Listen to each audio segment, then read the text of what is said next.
One of the write-ups in the newspapers about my father after his passing was they remembered a time when someone asked, what did Auburn mean to my father? And he said, it doesn't mean anything. Auburn means everything to me. And he really, really meant that.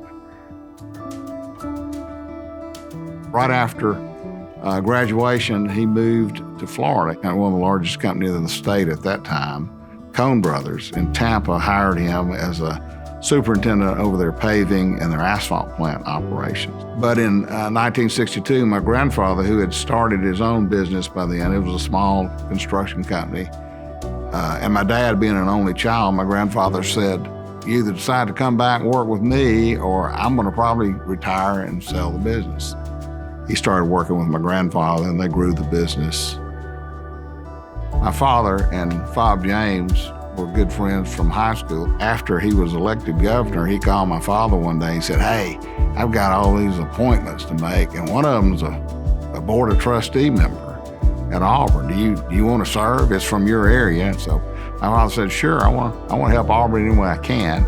And he served from 79 to 1993, which was a relief to my brother and I because we were running the company and he was off more.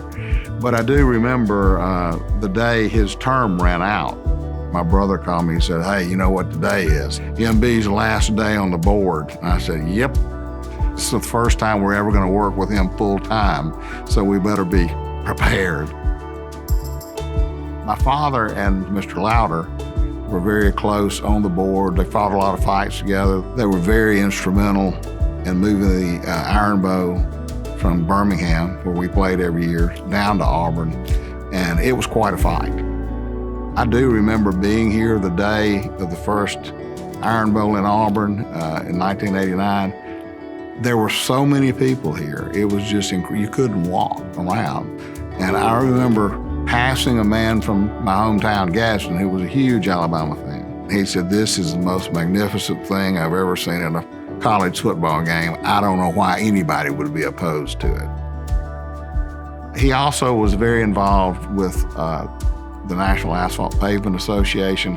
At that time, there was no center for research for asphalt in the country, actually in the world. And there was a move from the National Asphalt Pavement Association to try to form one.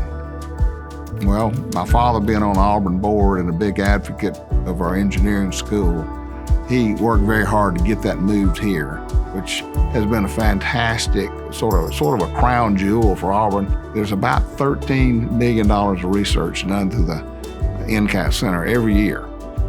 And it was a hard fight because there were many, many schools across the country, much bigger than Auburn, that wanted that center at their schools. So he really liked to fight for things and to win a battle.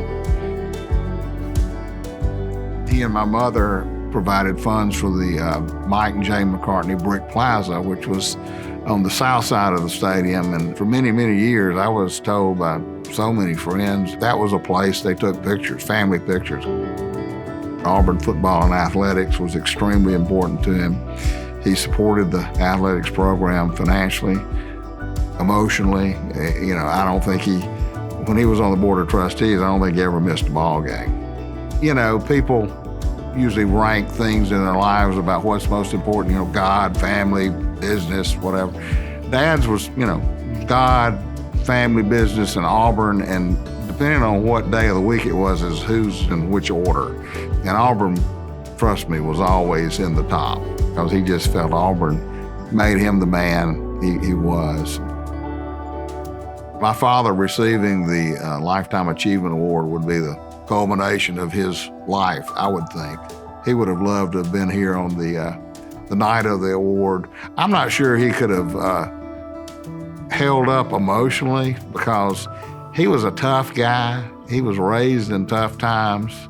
He had a little bit of Irish blood in him, and he'd get emotional at times, which would really surprise a lot of folks.